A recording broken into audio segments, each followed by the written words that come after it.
नोरमा group, जो सोचता है वो करता है। आपके अपने सपनों का आशियाना।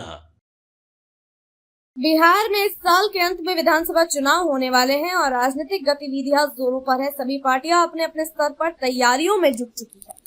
चुनाव आयोग ने भी तैयारियों की शुरुआत कर दी है और राज्य में राजनीतिक हलचल तेज हो गई। इसी बीच एआईएमआईएम प्रमुख असदुद्दीन ओवैसी ने बड़ा बयान देकर सियासी माहौल को और गर्म कर दिया है।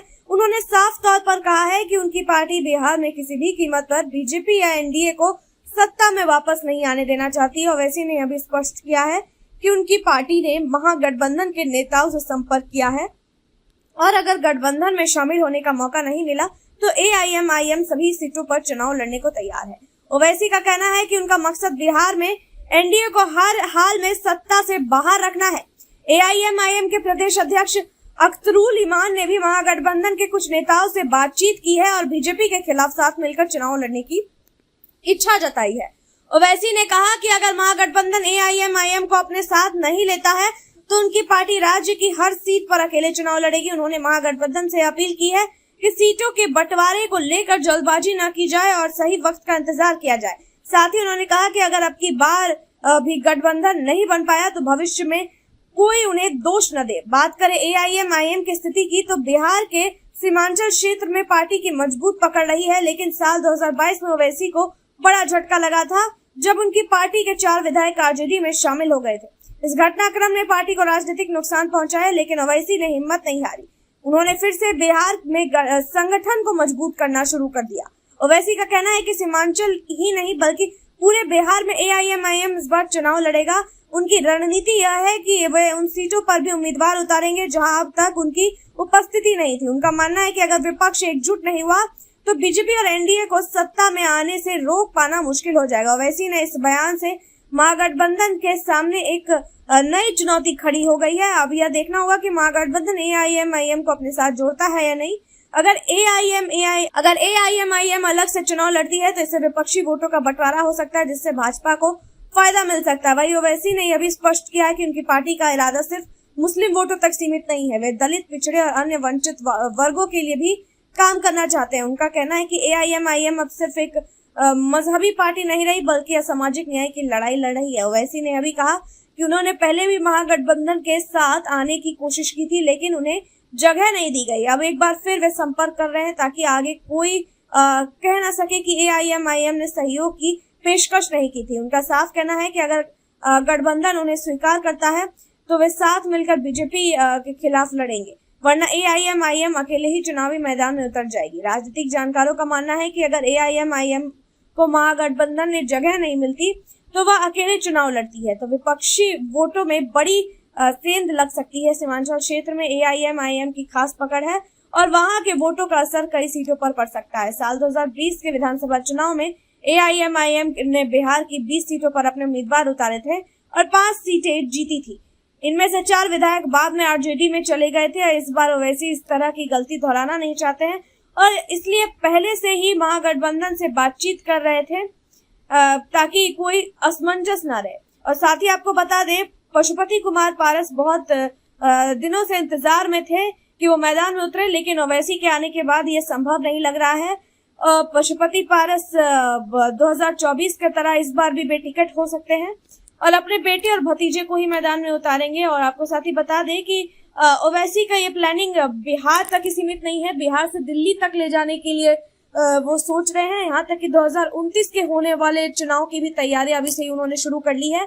साथ ही आपको बता दें, राजनीति के जानकार अभी कहते हैं कि अगर एआईएमआईएम को गठबंधन में जगह मिलती है तो विपक्ष की एकता मजबूत हो सकती है और इसका सीधा नुकसान बीजेपी को होगा।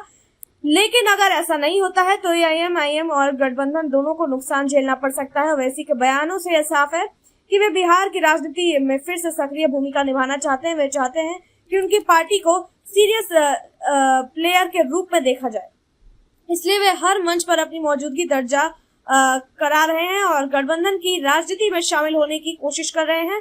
अगर आने वाले समय में महागठबंधन एआईएमआईएम को साथ लेता है तो यह एक बड़ा सियासी समीकरण बन सकता है। इससे मुस्लिम, दलित और पिछड़े वर्गों के वोट एक जगह एकत्रित हो सकते हैं। लेकिन अगर ऐसा नहीं होता तो राजनीतिक समीकरण और भी उलझ सकते हैं। एआईएमआईएम का यह रुख बिहार की राजनीति में बड़ा बदलाव ला सकता है, खासकर सीमांचल जैसे क्षेत्रों में जहां मुस्लिम आबादी अधिक है वहां AIMIM का असर साफ देखा जा सकता है।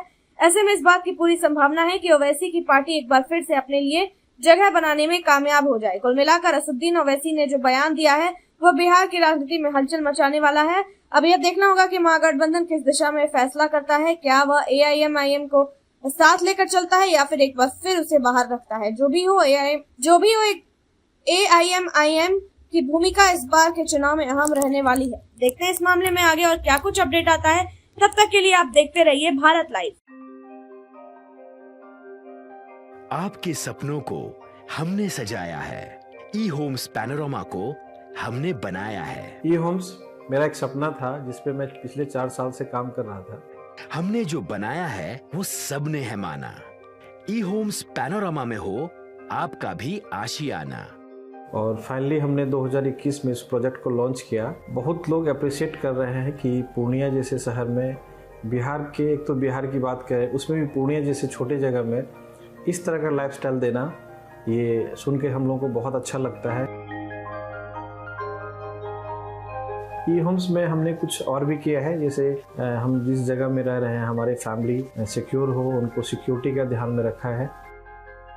आपकी सुविधा और सुरक्षा आपके लिए खास है, ये आपका विश्वास है। इसमें आर्टिफिशियल इंटेलिजेंस का 7 लेयर सिक्योरिटी का हमने इस्तेमाल किया है। लस ग्रीन कैंपस को बनाया है। यदि हमारा बाउंड्री वाल है तो वो वर्टिकल गार्डन है। ये जितनी भी फैसिलिटी होता है एक इंटरनेशनल टाउनशिप में ई-होम्स है, ये हम लोग विश्वास नहीं कर पा रहे हैं। जो भी हमारे मित्र दोस्त या जो भी हमारे बाहर के बाहर आते हैं तो हम लोगों को बहुत अच्छा सुनने को मिलता है और बहुत अच्छा क्रेडिट मिल रहा है। वो सारा हमने सिर्फ एक बिल्डिंग नहीं बनाया, हमें एक बहुत अच्छा लाइफस्टाइल दिया ई-होम्स में, और मेरा एक सपना था जिसको मैं आज फुलफिल होते हुए देख पा रहा हूँ। ये आपका आवास है। ई-होम्स पैनोरमा में अब आपका निवास है। E homes panorama, luxurious lifestyle redefined. Panorama group, जो सोचता है वो करता है।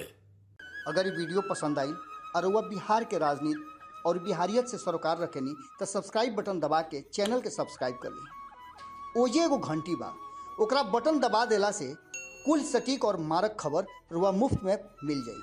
अगर रुआ पत्रकारिता के हमनी के नया प्रयोग में सहयोग कर चाहतानी तो ज्वाइन बटन दबा दी। पेटीएम नंबर नोट कर ली 9386 816 700।